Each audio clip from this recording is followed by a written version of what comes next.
இயேசு கிறிஸ்துவில் இனியவர்களே, Jeff Bezos இந்த உலகத்தினுடைய மிகப்பெரிய இணையதள வர்த்தக சேவை நிறுவனமான அமேசானின் நிறுவனர் ஆவார். இவர் அமெரிக்காவில் வெறும் புத்தகங்களுக்கு என்று தனது இணையதள வர்த்தக சேவையை எளிமையாக தொடங்கி பின்பு மக்களுக்கு பயன்படுகின்ற துணிகள், பொருட்கள், மின்னணு சாதனங்கள், இசை, திரைப்படங்கள் மற்றும் பண பரிமாற்றம் என அனைத்திற்கும் தனது இணையதள சேவையை விரிவுபடுத்தி உலகின் எண்ணற்றோர் பயன்படுத்தக்கூடிய மிகப்பெரிய இணையதள வர்த்தக சேவையாக இது மாறி இருக்கின்றது.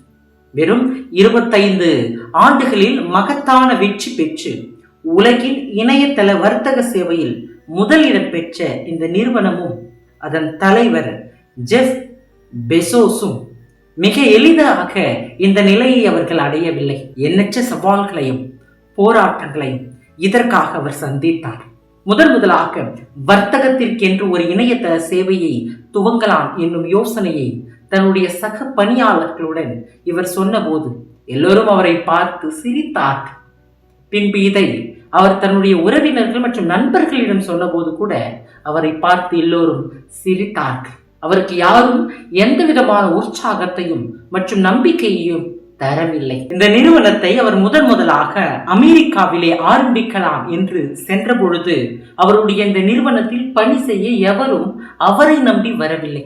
இந்த நிறுவனத்தை ஆரம்பித்த பிறகும் கூட பலமுறை அமேசான் குடோன்களில் இருக்கின்ற பணியாட்கள் மயங்கி விழுகிறார்கள் மற்றும் அவர்களுக்கு ஓய்வின்றி வேலை தரப்படுகிறது என்று அமேசான் நிறுவன ஊழியர்கள் போராட்டம் கூட நடத்தினார்கள். அமெரிக்காவில் வாஷிங்டன் என்னும் பத்திரிகையை நடத்தி வந்த இந்த நிறுவனம் அப்பொழுது அதிபராக இருந்த டொனால்ட் ட்ரம்ப் பற்றிய செய்திகளை வெளியிட்டதால் அவர் இந்நிறுவனத்தை குப்பை என விமர்சித்தது ஊடகங்களில் வெளியானது.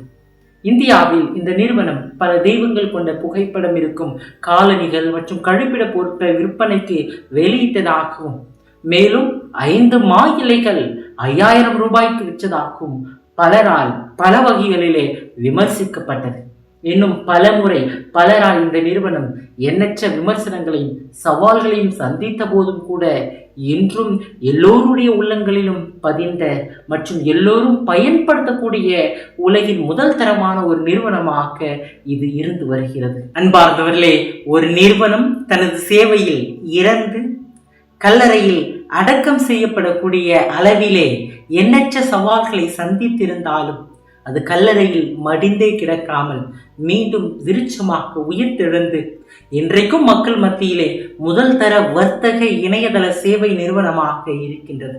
இதுதான் இன்றைக்கு நாம் கொண்டாடி மகிழ்ந்து கொண்டிருக்கின்ற ஆண்டவர் இயேசுவினுடைய உயிர்ப்பு பெருவிழா நம்ம ஒவ்வொருவருக்கும் தரக்கூடிய செய்தியாக இருக்கின்றது. அன்பார்ந்தவர்களே, இந்த உயிர்ப்பு பெருவிழாவை பற்றி சிந்திக்கின்ற பொழுது இந்த உயிர்ப்பு பெருவிழா என்னுடைய மனதிற்கு சொல்லக்கூடிய ஒரு செய்தி. இது ஏற்கனவே முன்னறிவிக்கப்பட்ட ஒரு உயிர்ப்பாக இருக்கின்றது. ஆண்டவர் எப்படி தன் மரணத்தை முன்னறிவித்தாரோ அப்படியேதான் உயிர்ப்பையும் பலமுறை முன்னறிவித்திருக்கின்றார். இந்த கோயிலை இடித்து விடுங்கள், நான் 3 நாட்களில் இதை கட்டி எழுப்புவேன். யோவான் 2ஆம் அதிகாரம் 18 முதல் 23 வரை உள்ள இறைவார்த்தை பகுதிகள். மறைநூல் அறிஞர்கள் அடையாளம் கேட்கின்ற பொழுது யோனாவை குறிப்பிட்டு அவர் 3 பகலும் 3 இரவும் ஒரு பெரிய மீனின் வயிற்றில் இருந்தார். அவ்வாறே மானிட மகனும் தன் உயிர்ப்பை அடையாளப்படுத்துகிறார். மேலும் எப்பொழுதெல்லாம் தன் பாடுகளையும் மரணத்தையும் பற்றி பேசினாரோ அப்பொழுதெல்லாம் தன் உயிர்ப்பை பற்றியும் முத்தாய்ப்பாக குறிப்பிடுகின்றார். மார்க் நற்செய்தி 8ஆவது அதிகாரம் 31வது வசனம், 9ஆவது அதிகாரம் 31வது வசனம், 10ஆவது அதிகாரம் 34வது இறைவசனம். தன் இறுதி பாஸ்கா உணவிற்போது கூட நான் உயிருடன் எழுப்பப்பட்ட பிறகு உங்களுக்கு முன்பே கலிலேயாவுக்கு போவேன் என்று இறுதியாக அவர் நினைவூட்டுகின்றார். ஆக நாம் கொண்டாடி கொண்டிருக்கின்ற இந்த உயிர்ப்பு பெருவிழா ஏற்கனவே முன்னறிவிக்கப்பட்ட ஒரு உயிர்ப்பாக இருக்கின்றது. இரண்டாவதாக இது ஒரு அனுபவமாகின்ற ஒரு உயிர்ப்பு. உண்மையான நற்செய்தி அறிவிப்பு அல்லது கிறிஸ்தவ வாழ்வு என்பது கிறிஸ்துவுக்கு நடந்ததை தியானிப்பதும் மற்றும் அதில் பங்கெடுப்பதும் மட்டுமல்லாது அவருடைய உயிர்ப்பையும் நமது வாழ்க்கையிலே வாழ்ந்து காட்டுவதாகும். இயேசுவினுடைய பாடுகள் இறப்பு மற்றும் உயிர்ப்பு நமது வாழ்வின் அனுபவமாக மாற வேண்டும். அதனால் தான் இதை அனுபவமாகக்கூடிய ஒரு உயிர்ப்பாக மாற வேண்டும் என்று நான் சொன்னேன். அதுதான் சாட்சிய வாழ்வுக்கு நம்மை அழைத்து செல்லும். கிறிஸ்தவத்தை அழித்தொழிக்க வாளோடு புறப்பட்ட சவுல் ஆண்டவருடைய உயிர்ப்பு அனுபவத்தின் வழியாக திருச்சபையை கட்டியெழுப்பும் மகத்தான பணியை செய்தார்.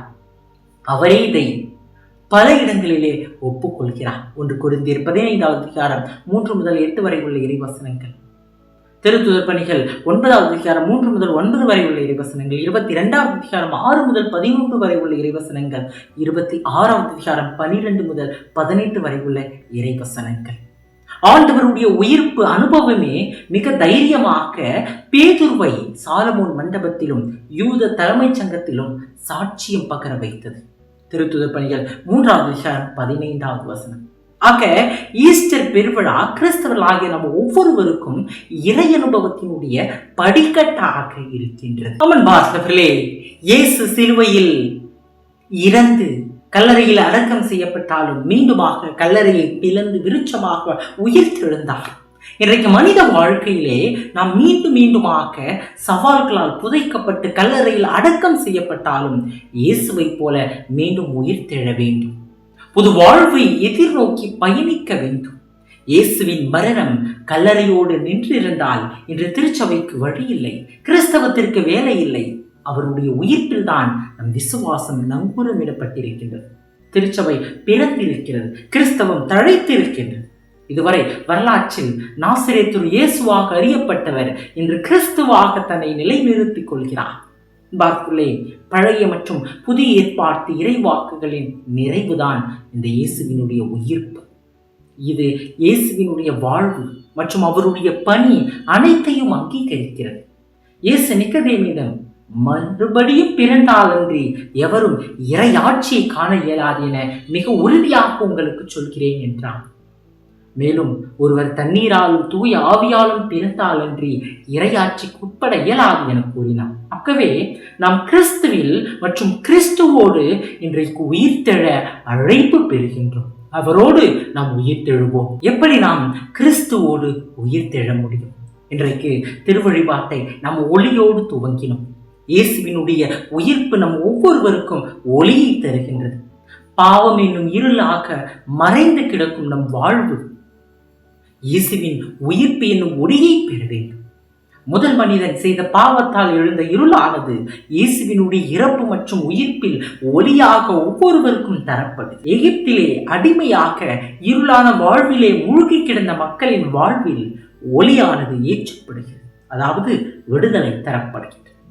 இயேசுவின் உயிர்ப்பு பெருவிழா கிறிஸ்தவர்களாகிய நம் ஒவ்வொருவரையும் கிறிஸ்துவை போல பாவ வாழ்வில் இருந்து இறந்து மீண்டுமாக புதிய வாழ்வுக்கு உயிர் தேட அழைப்பு தருகின்றது. குறிப்பாக நமது பாவம், துன்பம், அடிமைத்தனம் என்னும் இறப்பில் இருந்து நாம் உயிர் தெழுவோம்.